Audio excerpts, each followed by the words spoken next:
A very long time ago, there was no light on the earth. Everything was surrounded in darkness. That was until a mighty hero used his hook to pull the entire sun close to the planet.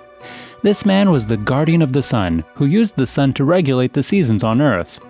With the arrival of the sun, a strange man appeared from another world, the world of dreams. This man was the guardian of the moon, who brought with him the moon. With the moon, he brought along dreams. Together, the guardian of the sun and the moon brought balance to the earth.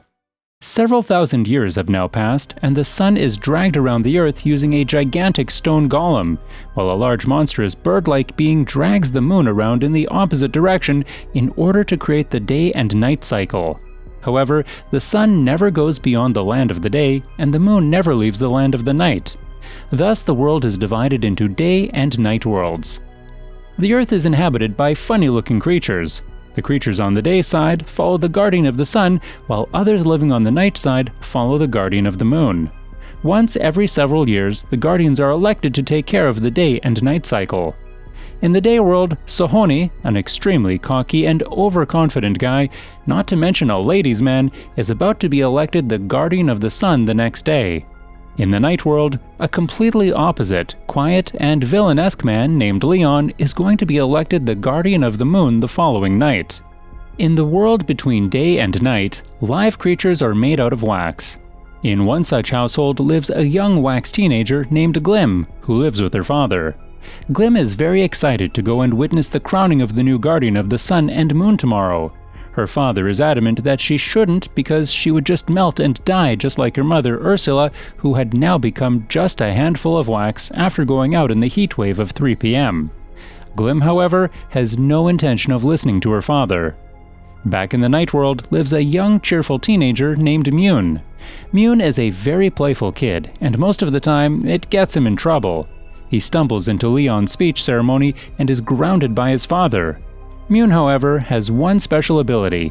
He can calm down babies who are having a bad dream and make sure they sleep well.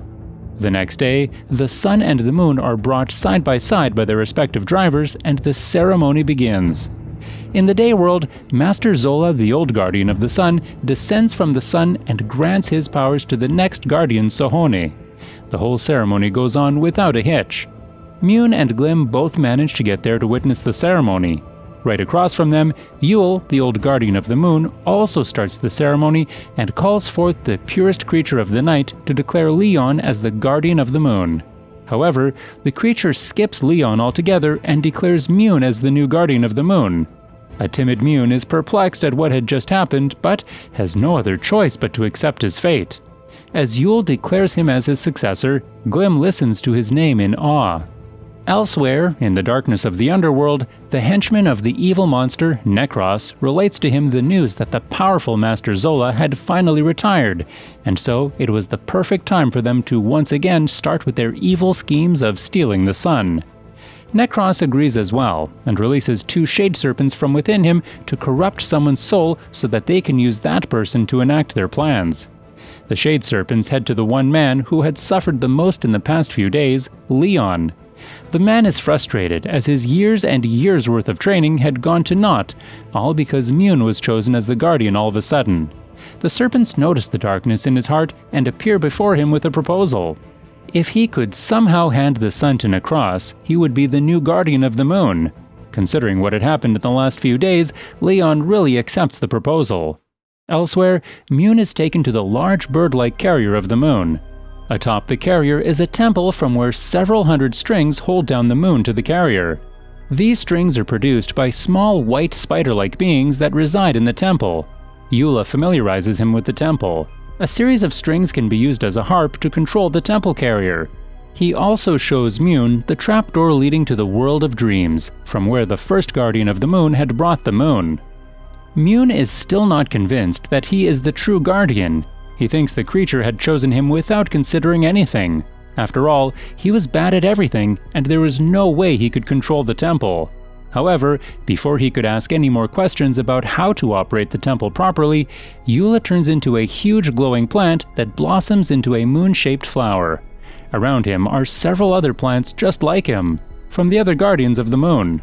Elsewhere in the stone golem, Master Zola has now turned into a stone statue just like his predecessors.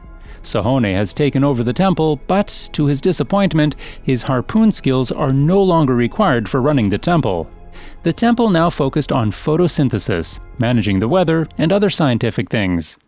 Back at the Moon Temple, Mune tries to control the temple, but fails miserably. The strings start to break and the moon slips away from the temple. Even the carrier starts moving haphazardly without following its predestined course. Mune somehow manages to bring the moon back with him, but the carrier has now gone dormant and doesn't move at all. So, Mune carries the moon with him for now, like a balloon. From the Sun Temple, Sahone notices this and is furious at Mune for causing this mishap on the very first day of his job. Just then, Leon appears out of thin air and tells Sahone that he should reprimand Mune for being a disgrace to the name of the Guardians. He provokes Sahone to hand him the temple instead, and the two could handle the business of the Guardians. After all, if the Moon Guardian fails, it meant that the Guardian of the Sun failed too. Convinced by Leon's words, Sahone takes his spear and heads to the Moon Temple, leaving the Sun Temple unguarded. Taking this opportunity, Necros's devil minions go and steal the sun from the temple. Just as Sahone reaches the Moon Temple, darkness starts spreading all around the world. From her home, Glim notices the two minions taking the sun away and quickly rushes to find Sahone to notify him of this. Sahone, on the other hand, reaches the Moon Temple and finds Mune outside holding the moon. He reprimands the teenager harshly and takes the moon away from him and hands the moon to Leon, declaring the man the new guardian of the moon. Saddened, Mune runs back into the forest. Just then, Glim arrives and notifies Sahone that the sun had been stolen. They turn around and see the final glimpses of the sun as it is dragged down into the underworld. Leon tells them that the sun was probably taken by Necros and suggests that they go there while he takes charge of the Moon Temple again. In the underworld, Necros receives the sun and blows it out. Glim is a bit shy at first to travel along with her hero, but soon realizes that he is nothing but a big musclehead. He had been dragging them around the same place in a circle for about an hour now. Glim then decides to take charge and use the stars to find the way to the underworld, and soon the duo encounter Mune, who decides to travel with them, as it was because of him that they were in this whole situation. The three then travel together to the underworld. Back at the Moon Temple, Leon is ecstatic that he is finally what he deserves to be, a guardian, and commands the temple to work, but for some reason, it doesn't work. He then tries to send the moon back to the sky, but it doesn't leave the ground. Soon, in the absence of the sun, the moon starts to wither away, becoming smaller and smaller every second until eventually the moon becomes nothing but dust. The final source of light in the world is now dead as well, and the whole world goes into chaos. In the absence of the moon, the temple starts haphazardly moving towards the underworld by itself. On their way to the underworld, the group stumbles upon Phospho, one of the old guardians of the moon who had been banished. He gives Glim some of his powers so that she won't melt by anything hot unless it is the sun itself, and decides to tag along with the group. Phospho tells them about Necros. Back when Phospho was the guardian of the moon, Necros was the guardian of the sun. However, he had gone evil one day and decided to keep the sun for himself. The world had been plunged into darkness. Then Zola arrived in time to stop Necros in his evil plans. The man had sent Necros down to the underworld and saved the world.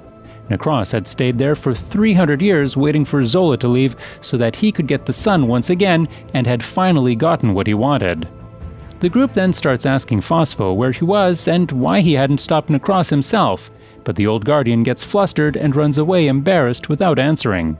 The truth was that the old man had hidden during all of this, like a coward, and that was also the reason why he was in exile. The group is confused but decides to move on without the old man.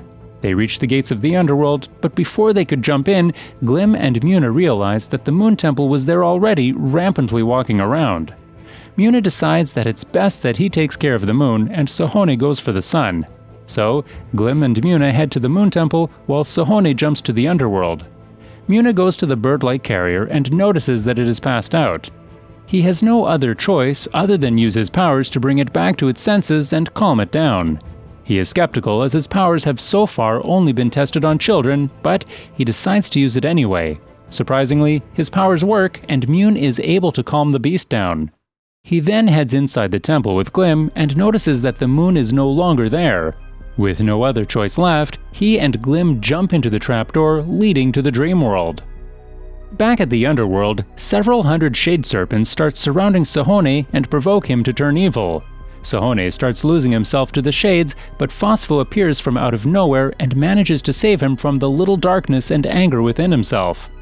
In the dream world, Mune and Glim are immediately surrounded by creatures of the darkness, and they start harassing them. They even mess up with the animation style. However, Mune realizes that they are nightmares, and he could use his powers to eliminate them easily, and that is exactly what he does. He uses his magic to free the world from the nightmares, and then carves out another moon from the large crystal at the center of the room. Mune and Glim return back with the new moon. Leon is amazed at what he just witnessed and finally acknowledges Mune as the true guardian of the moon. Mune and Glim then rush to the underworld to help Sohone, who is getting beaten severely by Necros. While Mune and Sohone fight Necros together, Glim goes to bring the sun back to light. She blows hard on the sun and it starts to come back to its former glory. However, this causes her to melt away. Mune and Sohone witness this in terror and realizes that it was now or never for them. Mune then decides to use his powers and sends Necros to the world of dreams. Inside, there is no way Necros could ever harm him, and so Mune is able to pull out the Shade Serpent that corrupted Necros from inside him. Mune then proceeds to destroy the Shade and free Necros from his corruption. Necros then turns into a stone statue just like his predecessor Guardians, and Mune returns back to the real world as well. He gathers all of Glim's wax and remolds her, placing her in a sanctuary nearby along with a small piece of the moon. The two Guardians then return to their temples after Sohone apologizes and claims Mune to be the strongest Guardian ever. The sun and the moon are once again sent back to their original places, and the temples are once again set back to their original course. Sometime later, when life is back to normal, Glim wakes up with the power given to her by Phospho. She doesn't melt in the day, and with the new moon alongside her, she doesn't freeze in the night. She quickly rushes to Mune, and the two friends reunite once more, this time as lovers. Subscribe for more videos like this, turn on the notification, and leave a like to help the channel out. Thanks for watching!